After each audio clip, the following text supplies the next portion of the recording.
କୌଣସି ଇନଫର୍ମେସନ ତ ଆମର ବିଡିଓଙ୍କ ପାଖରେ ମାଗିଲେ ଦିଅନ୍ତି ନାହିଁ। ତଥାପି ଆମେ ସେଇ କାଗଜ କଲମରେ ନହେଲେ ମଧ୍ୟ ଆମେ ତ ନିଜେ ଦେଖୁଛେ ତାର ଗୋଟେ ଜିଲ୍ଲା ସ୍ତରୀୟ କମିଟି ଯୋଉ ଲକ୍ଷ୍ମୀ ଯୋଜନା ଗୋଟେ ଜିଲ୍ଲା ସ୍ତରୀୟ କମିଟି, ଯେହେତୁ ଏଇଟା ଟ୍ରାନ୍ସପୋର୍ଟ ବିଭାଗ ଦ୍ୱାରା ପରିଚାଳିତ, ସେଠି ଆରଟିଓ ଅଛନ୍ତି, ଜିଲ୍ଲାପାଳ ଅଛନ୍ତି, ଏଭଳିଆ ଗୋଟେ କମିଟିଟେ ଅଛି। ସେଇ କମିଟିକୁ ପ୍ରପୋଜାଲ ଏମାନେ ପଠାଇଛନ୍ତି। ଚିଠି ବି ଥିଲା ପଞ୍ଚାୟତ ସମିତି ତରଫରୁ କୋଉଠି କୋଉଠି ବସ୍ ଷ୍ଟପ୍ ହେଇପାରିବ, ମାନେ ଆବଶ୍ୟକତା କୋଉଠି ଅଛି। ସେ ରୁଟ୍ ଯୋଉ ମାଗିଲେ, ଯେତେବେଳେ ଗୋଟେ ଲକ୍ଷ୍ମୀ ବସ୍ ଧରନ୍ତୁ 3ଟା ଅଛି ଆମର, 3ଟା ଦେଲେ ପ୍ରଥମେ 3ଟା ବସ୍ର ରୁଟ୍ ଚାର୍ଟ ତିଆରି ହେଲା। କିଏ ତିଆରି କରିବ? ପଞ୍ଚାୟତ ସମିତି ସ୍ତରରେ ହିଁ ତିଆରି ହବ। ତ ପଞ୍ଚାୟତ ସମିତିର ଯୋଉ ରୁଟ୍ ମ୍ୟାପ୍ ତିଆରି ହେଲା, ସେ ରୁଟ୍ ମ୍ୟାପ୍ ଅନୁସାରେ କୋଉ କୋଉ ଭିଲେଜ, କୋଉ କୋଉ ହ୍ୟାମଲେଟ୍ ଦେଇକିରି ସିଏ କୋଉ କୋଉ ଜିପି ହେଡକ୍ୱାର୍ଟର ଦେଇକିରି ସେ ଯାଉଛି, ତାକୁ ନେଇକିରି କୋଉ କୋଉ ଜାଗାରେ ଆମକୁ ବସ୍ ଷ୍ଟପ୍ ଦରକାର। ଧରନ୍ତୁ ଗୋଟେ ହ୍ୟାମଲେଟ୍ ଅଛି ଟିକେ ଭିତରକୁ, ଗୋଟେ ଅଧା କିଲୋମିଟର, ଗୋଟେ କିଲୋମିଟର ଭିତରେ, ତାକୁ ତ ସିଟି ଗୋଟେ କରାହେଇପାରିବ ନାହିଁ।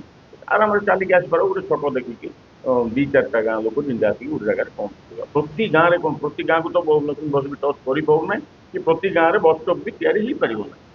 ତ ସେ ଯେତିକି ପ୍ରପୋଜାଲ ଏମାନେ ଦେଇଥିଲେ ସେ ଅନୁସାରେ କାମ ହବା ଉଚିତ ଥିଲା, ହବା କଥା ଥିଲା, କିନ୍ତୁ ଅନେକ ଜାଗାରେ ହେଇନି ମଧ୍ୟ, କୋଉଠି କୋଉଠି ଅଧା ହେଇକିରି ଅଛି।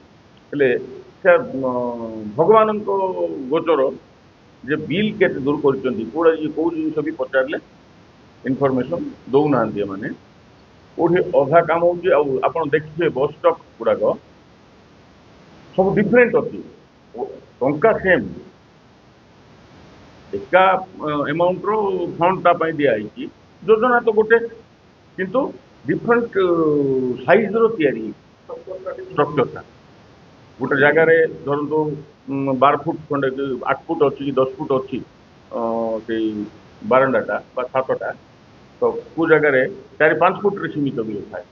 ସେଠି କ'ଣ ହେଇଛି, ମୁଁ ଯାହା ଉପଲବ୍ଧି କରୁଛି, ମୁଁ କହୁଛି ଏକ୍ଜିକ୍ୟୁଟିଭ ଇମ୍ପ୍ଲିମେଣ୍ଟିଂ ପର୍ସନ ଯିଏ, ଯୋଉ ଟେକ୍ନିକାଲ ପର୍ସନଟା, ସିଏ ତାଙ୍କର ସହିତି କଣ୍ଟ୍ରାକ୍ଟର ତ କୁହାଯିବନି, ତାଙ୍କର ସହିତି ମାନେ ମେଟ୍ ଆକା ଯିଏ, ସେ ମେଟ୍ ଯଦି କାମ କରୁଛନ୍ତି ସେଠି ଛୋଟ କରିକି ମଧ୍ୟ କରେଇ ଦେଇକି ଫୁଲ୍ ବିଲ୍ ଦେଇଦେଉଛି। ଆଉ ଯଦି ତାଙ୍କ ଇଚ୍ଛା ଅନୁସାରେ ଗୋଟେ କଣ୍ଟ୍ରାକ୍ଟରକୁ କାମ ପାଇଗଲା, ତାହେଲେ ସେଠି ବିଲ୍ଟାକୁ ପୁରା ସିରିୟସଲି ଟାଇଟ୍ କରାଉଛି। ଆଉ ସେ ସାହସ ନ କରିବାର, ସେ ନେକ୍ସଟ କାମ କରିବା ପାଇଁ, କାମ ମାଗିବା ପାଇଁ ସେ ସାହସ କରିବାକୁ ହବ ନାହିଁ। ଏଇଭଳିଆ ନୀତି ଆଦର୍ଶରେ ଏଠି ପ୍ରଶାସନ ଚାଲିଛି।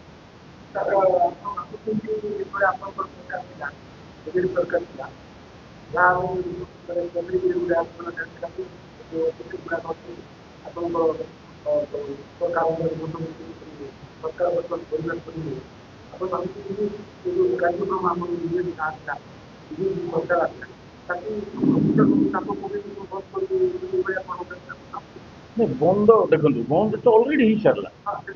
ଆମ ଓଡ଼ିଶା, ନବୀନ ଓଡ଼ିଶାରେ ପ୍ରଥମେ ଯୋଉ ମୁଁ କହୁଥିଲି ଷ୍ଟାଟସ୍ ରିପୋର୍ଟ ମାଗିଥିଲେ, କାମ କେତେ ଦୂର ହେଇଛି, କେତେ କାମ ସମ୍ପୂର୍ଣ୍ଣ ହେଇଛି, କେତେ କାମ ଅନଗୋଇଂ ଅଛି, କେତେ କାମ ଷ୍ଟାର୍ଟ ହେଇନି, ସେ ରିପୋର୍ଟ ଗଲା ପରେ ଟଙ୍କା ଫେରେଇ ଦେବା ପାଇଁ ଅଲରେଡି ଚିଠି କରିଦେଲେ ଗଭର୍ଣ୍ଣମେଣ୍ଟ। ନୂଆ ସରକାର ତାକୁ ଚିଠି କରିସାରିଲେ ଯେ ଯାହା ଷ୍ଟାର୍ଟ ହେଇନି ଯୋଉ କାମ, ଟଙ୍କା ଫେରେଇ ଦିଅ।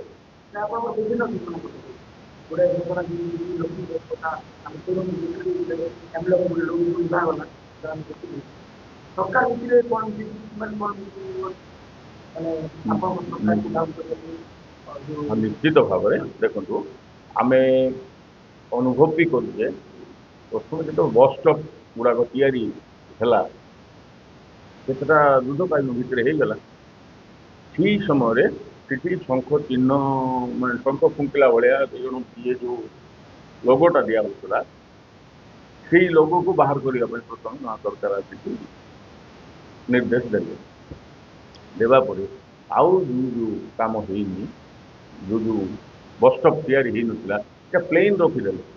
ଇଭେନ୍ କେତେ ଜାଗାରେ ପ୍ଲାଷ୍ଟର ବି ହେଇନି, ବିଲ୍ ହେଇଛି, ଫିନିସିଂ ବି ହେଇନି, କାରଣ ସେଟା ଆଉ ଲାଗିବ ନାହିଁ। ସେ କ'ଣ ହଉଥିଲା, ଯେତିକି କାମ ବସ୍ ଷ୍ଟପ୍ର ବି ହେଇଛି, ସେ ଟେକ୍ନିକାଲ ପର୍ସନ୍ସ କ'ଣ କରନ୍ତି, ଖାଲି ସିଭିଲ ଷ୍ଟ୍ରକ୍ଚରଟା କଣ୍ଟ୍ରାକ୍ଟର କରିବ କି ମେଟ୍ କରିବ, ବାକି ସେଇ ଯୋଉ ସଜାଇବା ପାଇଁ ଯୋଉ ତାକୁ କ'ଣ କରିଛି, ଫାଇବର ଇଏ ଯୋଉ ଆଣିକିରି ଫିକ୍ସ କରାହଉଥିଲା, ସେଇ ସବୁ ସେ ନିଜେ କରନ୍ତି ଡିପାର୍ଟମେଣ୍ଟାଲ କାମ ତ ଜେଇଙ୍କ ନାଁରେ ଥାଏ ଟେକ୍ନିକାଲ ପର୍ସନ ନାଁରେ ସେ ନିଜେ କରନ୍ତି ହେଲେ ସି କାମ ଯେତେବେଳେ ଆଉ ହବନି ମେଜର ଟଙ୍କା ସେଠି ରଖାଉଥିଲା ଏଷ୍ଟିମେଟ୍ କରିକି ସିଭିଲ ୱାର୍କରେ କେତେ ହବ ଭାଇ ଆପଣଙ୍କର 15କୁ ଧର 8 କି 10 ବି ଅଛି 150 ସ୍କୋୟାର ଫିଟର ଗୋଟେ ଛାତ ପଡ଼ିବ 2-4ଟା ପିଲର ଟେକିକି କେତେ ଟଙ୍କା ସେଠି ଖର୍ଚ୍ଚ ହବ 5 ଲକ୍ଷ 7 ଲକ୍ଷ ଫଣ୍ଡ ରଖା ହେଇଛି ହାର୍ଡଲି ସେଠି 1.5 ଲକ୍ଷ 2 ଲକ୍ଷ ଟଙ୍କା ବାକି ଏଇ ଯୋଉ ସଜେଇବା ପାଇଁ ରଖୁଥିଲେ ଏଷ୍ଟିମେଟ୍ କରୁଥିଲେ 5 ଲକ୍ଷ ମାନେ ଅଧିକା ଆମାଉଣ୍ଟ ତ ସେଇ କାମ ଯେତେବେଳେ ହବାକୁ ମନା କରିଦେଲେ